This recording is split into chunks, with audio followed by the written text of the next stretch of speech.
La fragmentación es algo relativamente nuevo en México, si bien es algo que, todo parece indicar, seguirá presente rumbo a 2018.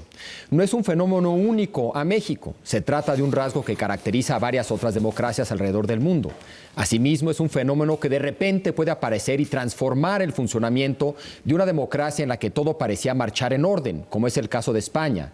Este país, visto por muchos aquí en México y en toda Latinoamérica como un ejemplo a seguir, no ha podido formar gobierno en ya casi un año debido a que, como lo resumió recientemente Héctor Aguilar Camín en un editorial, se ha fragmentado el poder y se han enconado los líderes de los fragmentos.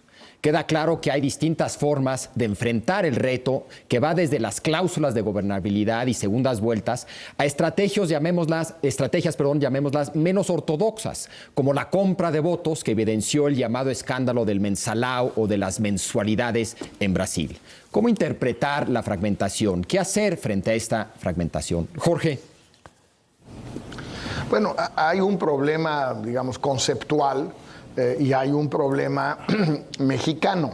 El conceptual es que las sociedades modernas, urbanas, con un nivel relativamente alto de educación, donde las prácticas clientelares existen, pero se van acotando, en fin, son sociedades muy plurales, muy diversas, donde existen intereses objetivos, el viejo Marx diría de clase, pero como se le quieran llamar, y que eso hace que sea muy difícil alinear todos esos intereses en dos partidos o dos representaciones, tipo Estados Unidos, tipo Reino Unido, antes, ya ni siquiera en Inglaterra, Reino Unido es el caso, tipo España durante 30 años, tipo Francia durante muchos años, la izquierda y la derecha, pero ya con el Frente Nacional ya no está en el caso.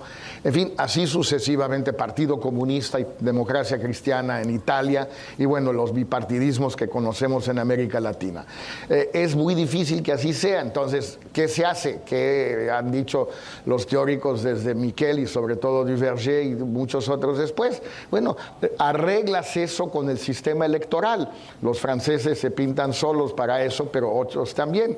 ¿Qué haces? Bueno, pues encuentras un sistema electoral que reduzca la fragmentación de un modo o de otro.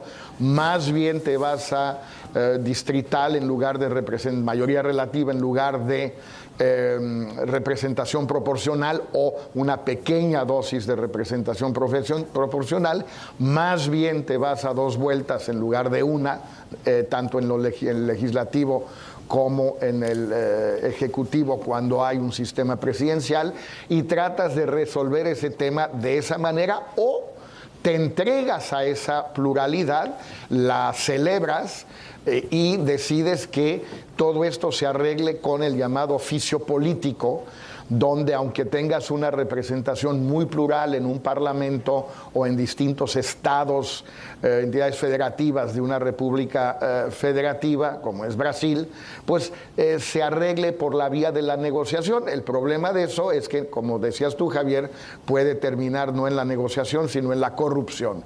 Y luego hay el problema mexicano, que es que, como vamos hoy, pues vamos a una elección presidencial donde difícilmente alguno de los candidatos llegue al 30%. La última encuesta de GEA-ISA pone a 3, es decir, AMLO, Morena, PAN con o sin aliados y PRI también con o sin aliados, todos los tres alrededor de 20 y pico, 22, 23, 24. Luego, si tienes un PRD, pues tienes 7 y pico. Si tienes un independiente, también anda como en 7 y pico. Y tienes todavía pues un 20% de indecisos, por ahí más o menos, ¿no? Pues eso nos lleva a lo que sabemos: aunque funcione el voto útil, difícilmente va a superar el 30% el próximo presidente. Héctor. Mira, me gusta mucho una cosa, bueno, lo que ha dicho Jorge está muy bien de muchas maneras. La fragmentación es quizá el verdadero, digamos, la verdadera enfermedad, ¿no?, que nace de una de las grandes virtudes de la democracia, que es la pluralidad. Cuando la pluralidad obtiene demasiada representación, deja de ser una virtud y empieza a ser lo que estamos viendo en tantos países, un riesgo de fragmentación. Y la fragmentación no te conduce a lo que quieres, porque para eso son las democracias. quieres gobiernos democráticos que funcionen, no gobiernos que estén continuamente viéndose rebasados por mayorías que además no son armónicas, no quieren lo mismo, quieren distintas cosas, tan distintas que es imposible cumplir cada uno de sus expectativas o de sus programas. Pero lo que iba a subrayar de lo que dijo Jorge es que este asunto se resuelve con decisiones legales respecto de cómo es tu sistema electoral. Y tú tienes que tomar ante el peligro de la fragmentación. Pensábamos, como dijiste en la introducción, que el régimen parlamentario automáticamente resolvía esto. Ya vemos que no. Ya vemos que pasado cierta cantidad de fragmentación, no hay régimen que pueda poner de acuerdo a las cabezas de los fragmentos. Entonces, tenemos que primero reconocer el problema y luego reconocer que este asunto de la democracia tiene un principio fundamental, universal, de que sea el gobierno de la mayoría, pero a partir de ahí es fundamentalmente un problema de ingeniería constitucional. Hay que diseñar el sistema que tú quieres y no hay mejores que otros. Lo que sí hay, salvo en que unos funcionan y otros no funcionan a la hora de gobernar.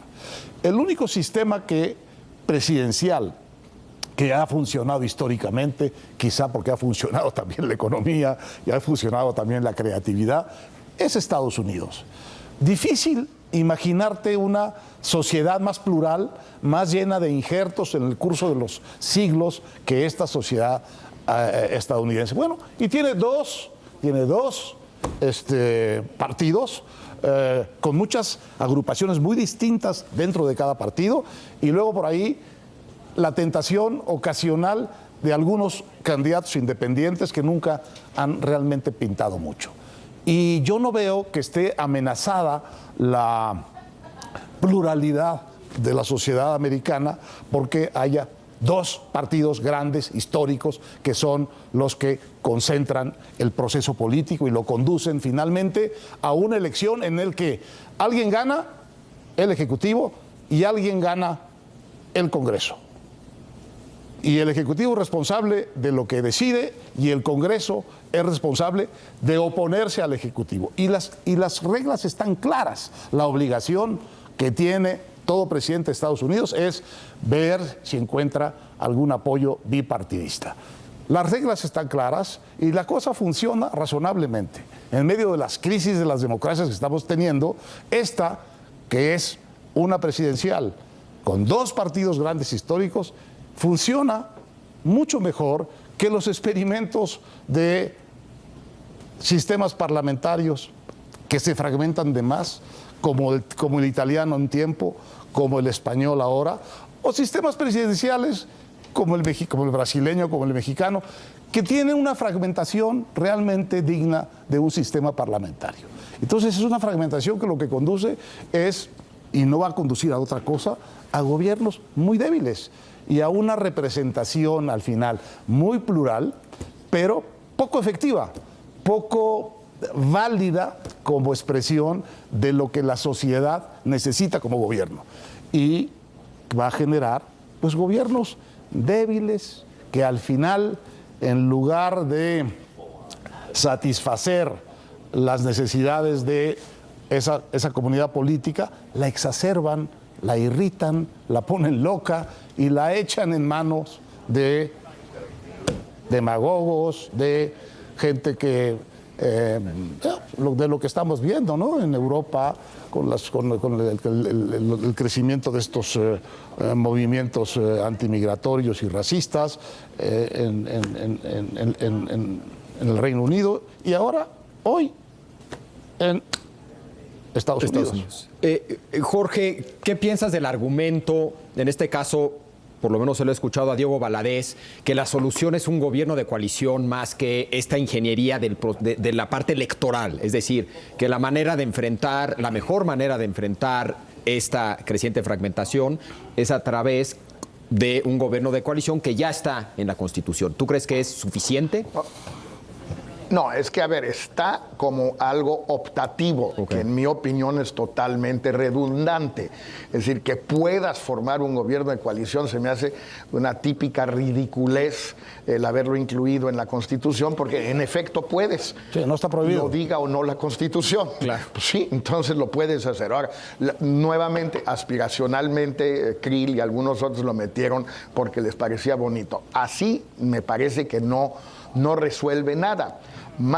Fabio Beltrones trae ahora la propuesta, y la ha ido ajustando, pero ya la tiene mucho más elaborada, de el imperativo de un gobierno de coalición, si ningún candidato presidencial supera los 42% del voto, y tiene un mes para formar ese gobierno de coalición con un contrato de gobierno, un programa de gobierno registrado ante el Congreso, etc. Si al mes de la elección no lo logra, hay una segunda vuelta, hay una guillotina. Okay. Eso, aunque me parece un poco retorcido, un poco alambicado, y no sé si México sea el país para encontrar soluciones tan novedosas como esta, que no existe en ningún país del mundo, sin embargo, no me parece una mala idea política si esto es lo que permite a la vez que haya segunda vuelta, pero que también haya de algún modo la necesidad jurídica, la imposición, el imperativo jurídico de buscar una coalición en el Congreso.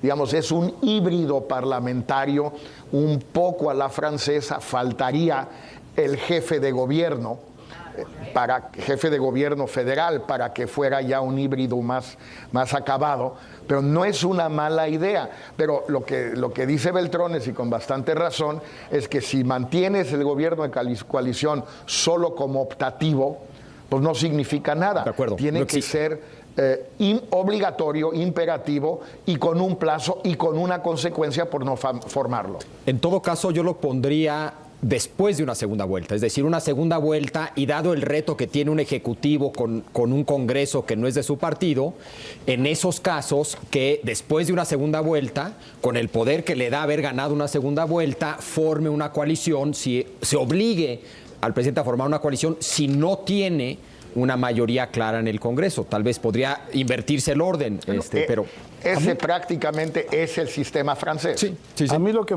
que me parece interesante es la irresponsabilidad de los partidos mayoritarios en el proceso de fragmentación de un sistema político.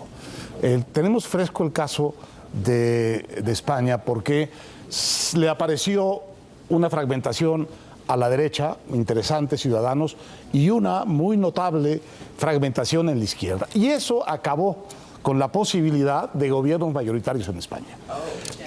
Y los gobiernos y los partidos mayoritarios, que eran el PSOE y el PP, traían un tal pleito que no pudieron hacer lo que le hubiera dado estabilidad cabal por mucho tiempo a ese sistema, defendiéndose ellos de las minorías, como lo hicieron los alemanes cuando en la elección, creo que después de la de Schröder, quedó muy fragmentada la votación, y el Partido Socialdemócrata y el Partido Liberal hicieron la gran coalición y le dieron estabilidad hasta para que gobernara una gente que no era de su partido, como es la Angela Merkel. Esta ceguera del PRI y del PAN y del PRD de ir generando en las respectivas legislaciones partiditos, partidotes chiquititos para tener aliados, en lugar de buscar coaliciones serias dentro de sus mismos partidos para que se fragmentara menos la representación política en México, creo que es un asunto que hay que poner en la cuenta de la ceguera de estos partidos, porque ahora resulta que ellos también, en la lógica de la fragmentación, van siendo cada vez más pequeñitos. Van siendo partidos de 28, de 29, y si sigue la cosa, y siguen apareciendo candidatos independientes fuertes, ojalá, y partidos que puedan ir aprovechando las coyunturas, buscando candidatos interesantes y atractivos, bueno, vamos a acabar con una fragmentación como la brasileña, sin un referente claro respecto de si queremos ser un poco más de izquierda, un poco más de derecha, si queremos ser un poco más modernos, un poco menos modernos, un poco más abiertos, un poco menos abiertos, qué sé yo. Referentes fundamentales están perdidos en este momento en México. No sabemos qué quiere el PRI, no sabemos qué quiere el PAN, no sabemos qué quiere Morena, no sabemos, bueno, Morena sabemos qué quiere, que gane López Obrador, sí. Y después de eso no sabemos qué quiere. Entonces, realmente esta fragmentación es algo que tienen que resolver los partidos grandes, porque son ellos los que tienen que ponerse de acuerdo para hacer la coalición grande que vaya limitando esa pluralidad que en México representa muy pocas cosas y que sin embargo fragmenta enormemente y encarece muchísimo el proceso político. Pues tenemos que hacer una pausa, Jorge, Héctor, pero regresamos para hablar precisamente de los... Perdón, Jorge. Adelante, ¿sí? Javier. No. Hacemos una pausa y regresamos para hablar de los precandidatos rumbo a 2018 y la rara ambigüedad en la que se mueven sin poder lanzarse abiertamente como tales, si bien varios de ellos ya están en campaña. Que es aquí que continúa la hora de opinar.